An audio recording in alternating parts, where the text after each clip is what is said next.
Assalamualaikum warahmatullahi wabarakatuh. Di sini kami akan membahas mengenai sistem peredaran darah manusia pada KD 3.7 mata pembelajaran IPA SMP kelas 8.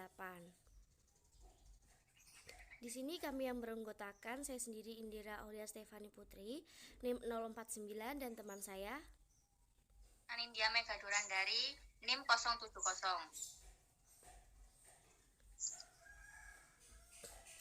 Selanjutnya di sini kami akan membahas mengenai struktur dan fungsi.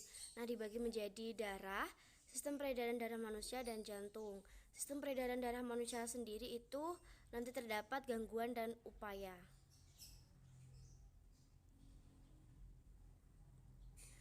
Darah.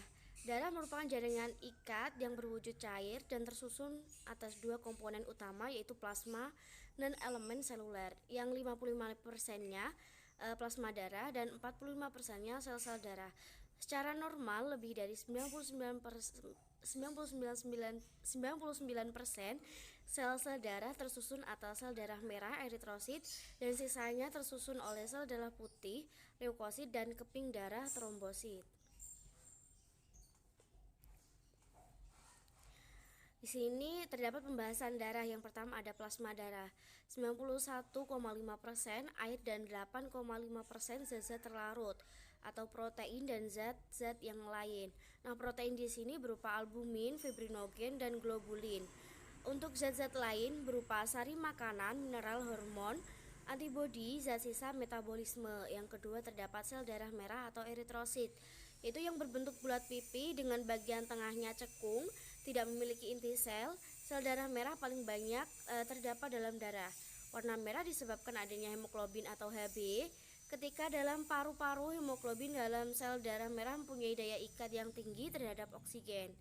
Ketika dalam jaringan tubuh, daya ikat hemoglobin terhadap oksigen berkurang dan daya ikat hemoglobin terhadap karbon dioksida tinggi. Sel darah merah juga dibentuk di dalam sumsum merah tulang.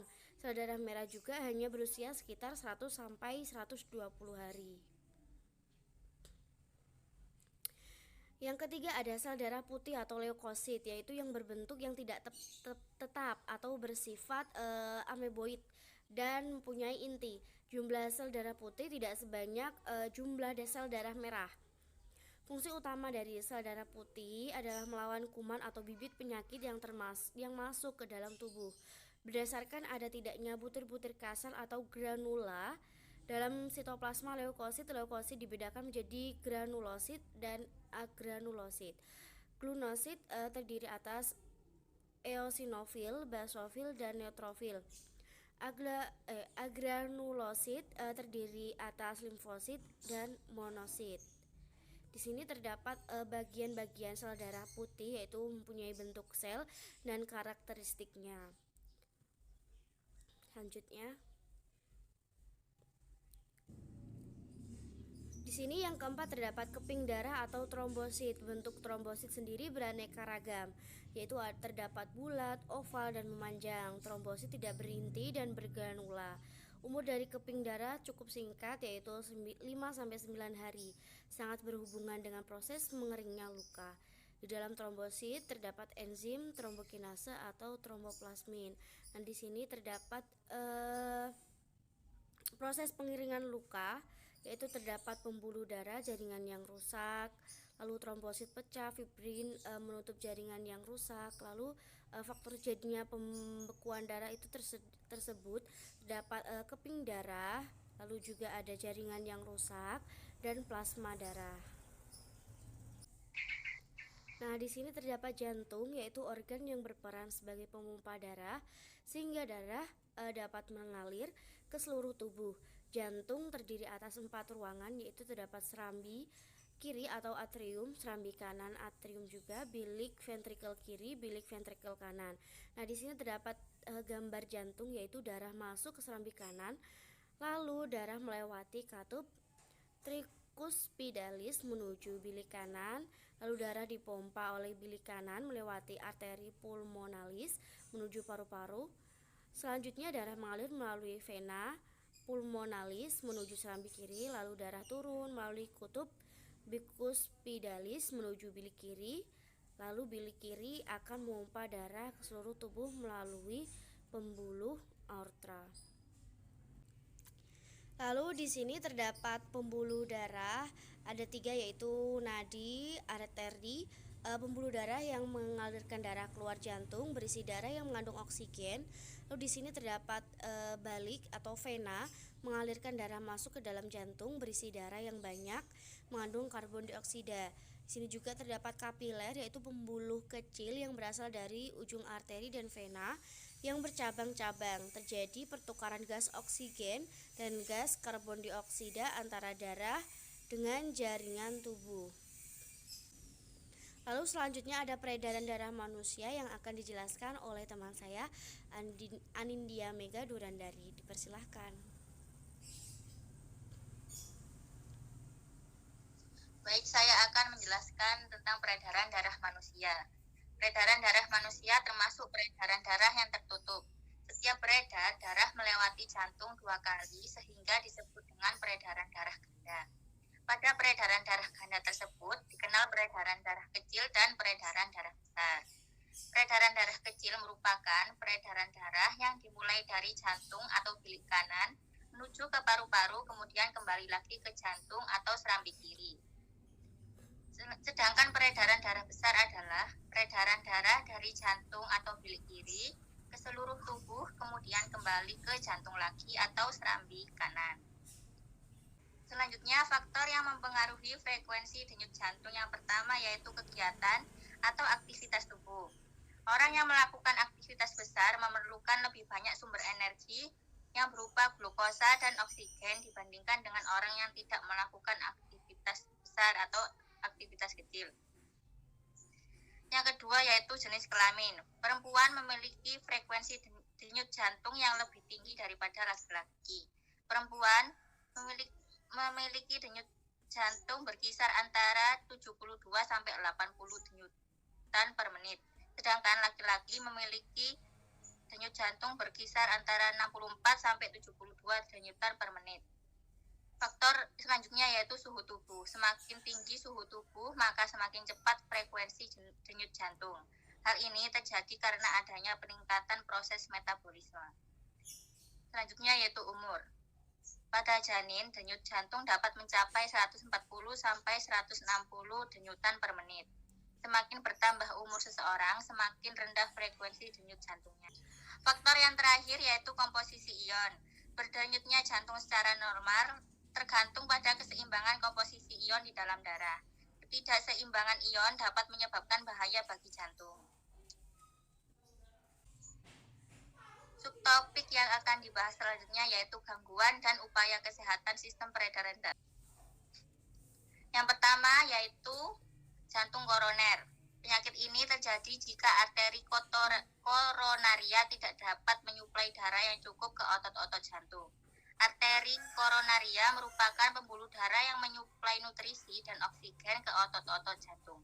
Kondisi ini dapat terjadi karena arteri koronaria tersumbat oleh lemak atau kolesterol.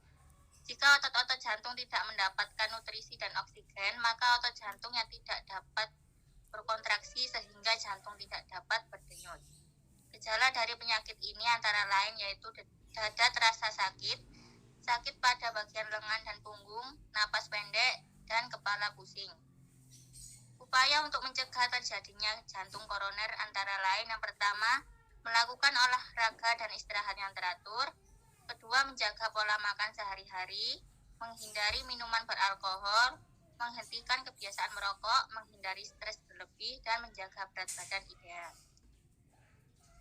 Penyakit yang kedua yaitu stroke. Penyakit ini terjadi karena kematian pada jaringan di otak yang disebabkan karena kurangnya asupan oksigen di otak.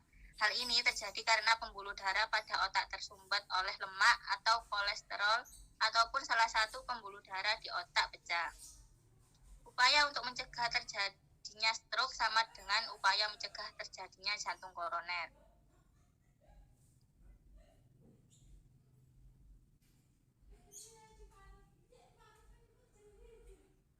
Penyakit yang ketiga yaitu varises. Varises adalah suatu keadaan di mana pembuluh darah bali atau vena mengalami pelebaran dan terpuntir. Gangguan ini biasanya terjadi di daerah kaki. Upaya untuk mencegah terjadinya varises adalah yang pertama, ketika tidur sebaiknya tungkai dinaikkan kurang lebih 15-20 cm. Yang kedua, menghindari berat badan berlebih. Ketiga, menghindari berdiri terlalu lama. Dan yang terakhir, berolahraga secara teratur seperti berjalan, berenang, dan senam. Gangguan yang keempat yaitu anemia. Anemia adalah gangguan yang disebabkan karena kekurangan hemoglobin atau kekurangan sel darah merah. Anemia dapat terjadi akibat terganggunya produksi eritrosit. Kondisi ini terjadi karena tubuh kekurangan zat besi. Anemia juga dapat disebabkan karena terjadinya pendarahan yang hebat. Anemia dapat terjadi pada saat perempuan mengalami menstruasi.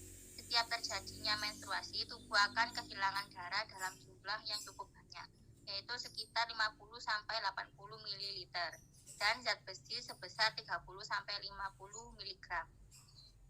Apabila kadar hemoglobin dalam darah rendah, dapat menyebabkan tubuh kekurangan oksigen sehingga tubuh akan terasa lesu, kepala pusing, dan muka pucat. Upaya untuk mencegah terjadinya anemia antara lain mengonsumsi makanan yang mengandung zat besi, makanan bergizi, dan suplemen penambah zat besi jika diperlukan. Gangguan yang selanjutnya yaitu hipertensi. Hipertensi disebut juga tekanan darah tinggi. Terjadi jika tekanan darah di atas 120/80 mmHg. Gejala penderita hipertensi antara lain sakit kepala, kelelahan, pusing, pendarahan dari hidung, mual, muntah, dan sesak nafas. Hipertensi dapat disebabkan karena arteriosklerosis atau pengerasan pembuluh darah, obesitas atau kegemukan, kurang olahraga, stres, mengonsumsi minuman beralkohol atau yang banyak mengandung garam, lemak, dan kolesterol.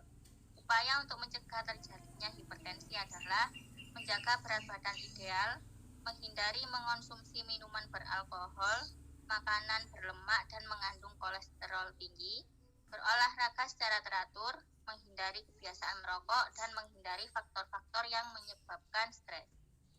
Gangguan yang terakhir yaitu hipotensi. Hipotensi disebut juga dengan tekanan darah rendah. Tekanan darah kurang dari 120/80 mmHg. Orang yang mengalami tekanan darah rendah umumnya akan mengeluhkan keadaan sering pusing, sering menguap, penglihatan terkadang kurang jelas atau berkunang-kunang, keringat dingin, merasa cepat lelah, tak bertenaga, detak atau denyut nadi lemah, dan tampak pucat. Upaya untuk mencegah terjadinya hipotensi antara lain minum air putih dalam jumlah yang cukup banyak antara 8 hingga 10 gelas per hari, mengonsumsi minuman yang dapat meningkatkan tekanan darah, misalnya kopi, mengonsumsi makanan yang cukup mengandung garam, dan berolahraga secara teratur. Nah, itulah dia presentasi dari KD 3.7 kelas 8 mata pembelajaran IPA mengenai darah. Terima kasih. Mohon maaf apabila ada kesalahan kata maupun perbuatan. Wassalamualaikum warahmatullahi wabarakatuh.